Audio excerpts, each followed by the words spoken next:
성도 여러분 안녕하십니까? 이 시간 시대의 소망 25장에 관해 살펴보고자 합니다. 25장의 제목은 해변에서의 부르심입니다. 2002년 6월에 한국과 일본에서 월드컵이 개최되었습니다. 그때 축구로 인해서 대한민국의 나라 전체가 들썩였습니다. 월드컵을 위해 거스 히딩크라고 하는 감독이 부임하였습니다. 그는 그저 그런 한국팀을 강팀을 만나도 전혀 주눅이 들지 않는 팀으로 바꾸어 놓았습니다.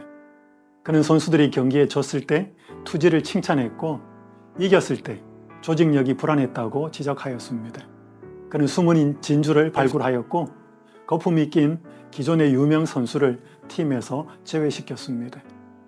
후에 그의 훈련을 받았던 대부분의 선수가 히딩크 감독을 만난 것이 그들의 인생에 있어서 큰 축복이었다고 말하였습니다. 운동선수가 어떤 코치를 만나느냐는 굉장히 중요합니다. 그들이 어떻게 성장하고 달라질지 모르기 때문입니다. 예수님은 우리의 구주이시자 영적 성장을 위한 코치입니다. 그분은 우리를 하나님 나라의 일꾼으로 훈련하기를 원하십니다. 어느 밤에 베드로와 3명의 제자 안드레와 야고보와 요한이 갈릴리 호수에서 물고기를 잡고 있었습니다. 그때 베드로는 크게 낙심해 있었습니다.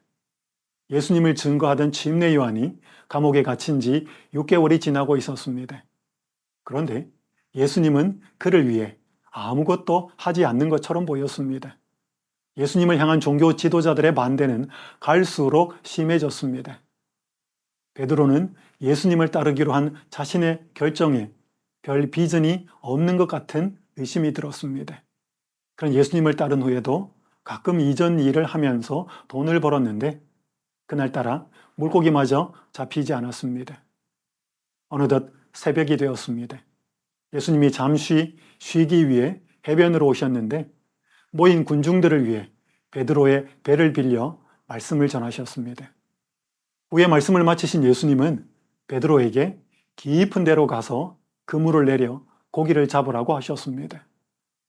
밤새도록 헛수고한 후에 환한 때에 그물을 던진다는 것은 가망 없는 일로 보였습니다.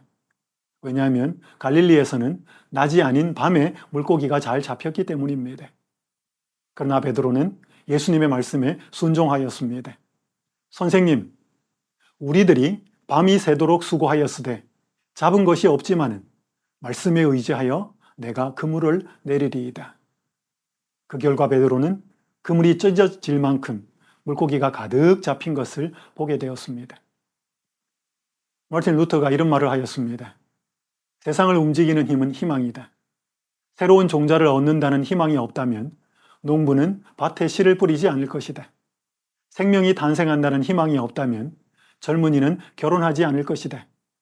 이익을 얻는다는 희망이 없다면 장사꾼은 장사하지 않을 것이다. 세상을 움직이는 힘은 희망입니다. 미래의 희망이 사라질 때 사람은 낙심하게 되지요. 밤새도록 헛수고한 그날 베드로는 예수님에게서 별로 희망을 찾지 못하였습니다. 그는 자신의 기대대로 행하지 않는 예수님으로 인해 의심에 빠지게 되었습니다. 복음교역자란 책 58장의 제목이 일꾼을 훈련하시는 방법입니다. 그 장에는 하나님께서 그분의 일꾼들을 훈련하시는 5가지 방법이 나옵니다. 내용은 이렇습니다. 첫 번째, 하나님은 좋아하지 않는 임무를 맡기십니다. 두 번째, 하나님은 자신의 뜻과 상반되는 일을 맡기십니다. 세 번째, 하나님은 실망과 실패를 겪게 하십니다. 네 번째, 하나님은 평탄한 삶을 방해하고 친한 사람과 헤어지게 하십니다.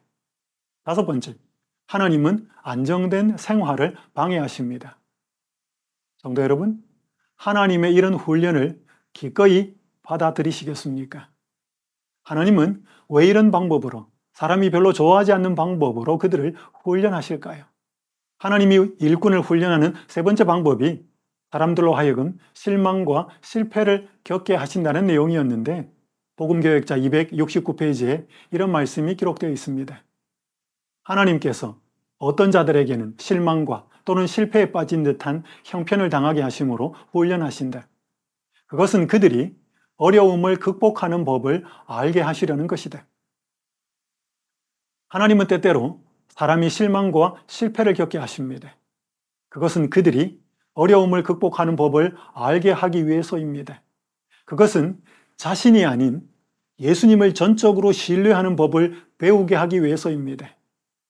우리의 애쓴 수고가 아무런 결과가 없을 수 있습니다. 하지만 그때는 오직 더 큰 능력과 연합을 해야 한다는 것을 배우는 시간이 되어야 합니다. 하나님은 그 목적을 위해 때때로 우리에게 베드로처럼 빈 그물을 허락하십니다. 암에 걸려서 절망하던 한 신자가 후에 이런 고백을 하게 되었습니다. 제가 암이라는 병과의 싸움을 하며 여기까지 오는 동안 절대 쉽지 않았습니다. 많이 낙심하고 절망한 적이 많은 것이 사실입니다. 처음 제 삶이 암이라는 큰 벽 앞에 마주쳤을 때 제게 든 생각은 왜? 도대체 왜? 였습니다. 그 누군가의 말처럼 가족 중 그 누구도 아닌 저라서 참 다행이고 그래서 더없이 감사하지만 마음 깊은 곳에서는 마치 거친 물살을 거슬러 회귀하는 연어처럼 저의 마음은 종종 왜라는 질문 앞에 멈추어 설 때가 많습니다. 하지만 그럴 때마다 저를 일으키시고 마치 무빙 워크에 옮기시듯 저를 세상 속에 내놓으시고 고비마다 함께 하신 하나님을 체험한 저는 이젠 더는 묻지 않습니다. 하나님께서는 참으로 다양한 모습으로 제 옆에서 동행해 주셨습니다. 이 신자는 큰 절망 중에 하나님의 살아계심을 맛보았습니다. 평안할 때에 경험하지 못했던 하나님을 시련 중에 만나게 된 것이었습니다. 낙심한 베드로가 이런 예수님의 임재와 능력을 경험하게 되었습니다. 예수님은 갈릴리 호수에 물고기조차 순종하는 하나님이셨습니다. 하나님의 임재를 깨닫게 되자 베드로는 자신이 철저한 죄인임을 알게 되었습니다. 경찰이 도둑의 범죄 행위를 모를지라도 도둑이 경찰 앞에 있으면 불안을 느끼게 됩니다. 그렇다면 죄인이 완전하신 하나님 앞에 있을 때 얼마나 더 부끄럽고 무가치하게 느껴지겠습니까? 자신의 무가치함에 대한 인식은 하나님이 성령을 통해서 삶을 바꾸는 일을 시작하실 때 사람의 마음에 생기는 첫 번째 반응입니다. 이사야가 이상 가운데서 그런 경험을 하였습니다. 다니엘도 계시 중에 그런 놀라운 경험을 하게 되었습니다. 자신의 무가치함을 고백한 베드로에게 예수님은 누가복음 5장 10절에서 이렇게 말씀하셨습니다. 무서워하지 말라. 이제 후로는 내가 사람을 취하리라. 예수님이 베드로가 그물이 찢어지도록 물고기를 잡게 하신 것은 그가 사람을 풍성히 주께로 인도하도록 하기 위해서였습니다. 여기서 취하다는 원어는 생포하다는 뜻입니다. 베드로가 그물로 무수한 고기를 생포한 것처럼 예수님은 그날 기적이라고 하는 그물로 베드로를 생포하셨습니다. 이제부터 그는 사람들이 생명을, 그리스도 안에서 생명을 풍성히 얻도록 그들을 붙잡으러 다녀야 할 것이었습니다. 바로 그 사명을 위해서 예수님은 자신의 신성을 나타내셨습니다. 그 후로부터 베드로는 더 이상 파트타임이 아닌 풀타임 제자가 되었습니다. 예수님의 제자로 부름받은 사람들은 당시 인재의 기준으로 보면 낙제점에 가까운 사람들이었습니다. 출신 배경이나 지식의 정도 등에서 당시 교육을 받은 자와 비교하면 그들은 아웃사이더들과 마찬가지였습니다. 그렇다면 그들이 어떻게 예수님의 제자가 될 수 있었을까요? 그분의 제자로 부름받은 자들은 랍비들의 잘못된 사상에 물들어 있지 않았기 때문에 상대적으로 예수님이 그들을 가르치기가 쉬웠습니다. 그들은 평범한 자들이었지만 잠재 능력이 큰 자들이었습니다. 무슨 운동을 하든지 폼이 참으로 중요합니다. 어떤 운동에 관해 어설프게 배워서 잘못된 폼을 갖고 있는 사람을 교정하기보다 그런 운동을 전혀 하지 못하는 사람을 가르치기가 훨씬 쉽습니다. 예수님의 제자로 부름받은 자들은 당시 종교 교육의 오류나 편견이 적었습니다. 왜냐하면 그들 대부분이 정규 교육을 제대로 받지 않았기 때문입니다. 여러분, 여기서 오해하지 마시기 바랍니다. 예수님은 사람이 교육을 받는 것을 금하지 않습니다. 다만 교육이 하나님을 반대하는 입장에 서는 것을 우려하시는 것이지요. 이것이 바로 예수님이 당시 지혜 있다고 하는 많은 사람들을 제쳐버린 이유였습니다. 그들은 너무 교만하여서 고통 중에 있는 사람들을 동정할 수 없었습니다. 그래서 시대소망 250페이지는 이렇게 말씀하고 있습니다. 하나님의 동력자가 되고자 하는 모든 사람이 첫째로 배워야 할 일은 자아를 불신하는 교훈이다. 그리하면 그들은 그리스도의 품성을 나누어 받을 준비가 된다. 여러분, 이 교훈은 예나 지금이나 마찬가지로 중요합니다. 우리 역시 그분의 유용한 제자가 되기 위해서 자아를 불신하는 교훈을 실천할 수 있어야 할 것입니다. 예수님의 교육은 단지 지식을 나누는 데 그치지 않고 마음의 접촉을 통해 생명을 나누어 주셨습니다. 제자들은 예수님으로부터 생명을 전달받았습니다. 제자들이 거룩한 생명과 접촉한 3년은 그들에게 참으로 귀한 특권의 시간이었습니다. 자석이 못에 붙어 있으면 못도 자성을 띠는 것처럼 예수님과 가까이 붙어 있으므로 그들 역시 그분의 속성으로 물들어갔습니다. 이런 일은 이전에도 일어났었고 지금도 일어나고 있습니다. 아브람 라루란 사람이 있었습니다. 그는 가난한 집에서 태어나 배우지 못했고 선원으로 살다가 도박에 빠져 젊은 시절을 방황하였습니다.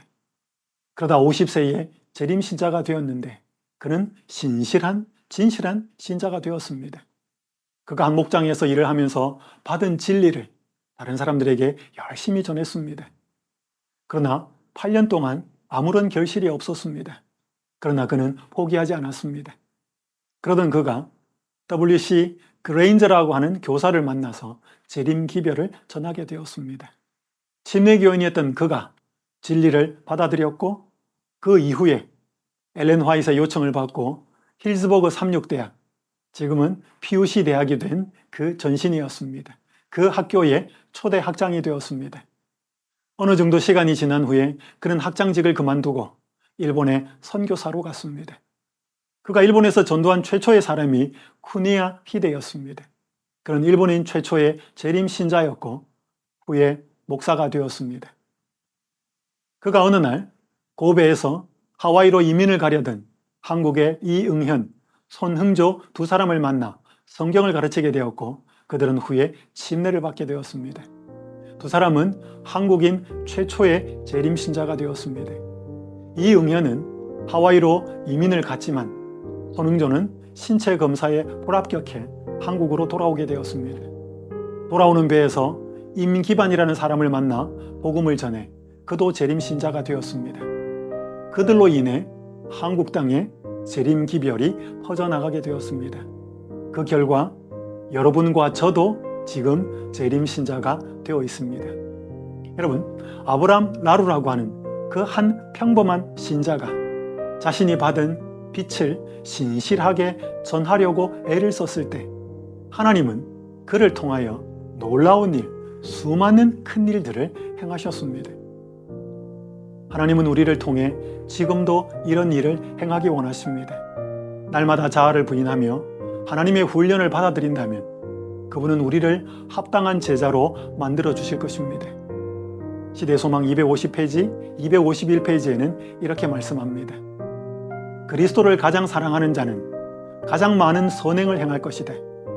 자아를 물리치고 자신의 마음에 성령께서 역사하실 여지를 만들고 하나님께 전적으로 헌신한 생애를 사는 자의 유용성에는 제한이 없다. 사랑하는 성도 여러분, 우리도 자아를 물리치고 마음에 성령께서 역사하실 여지를 만들면서 사십시다. 그래서 이 땅에서 한 번 사는 인생, 하나님께 전적으로 헌신하는 생애를 한번 살아보십시다. 그때 하나님은 우리의 유용성을 제한이 없도록 만들어 주실 것입니다. 이러한 축복이 여러분과 제게 임하시기를 간절히 바라면서 이 시간 말씀을 마치도록 하겠습니다.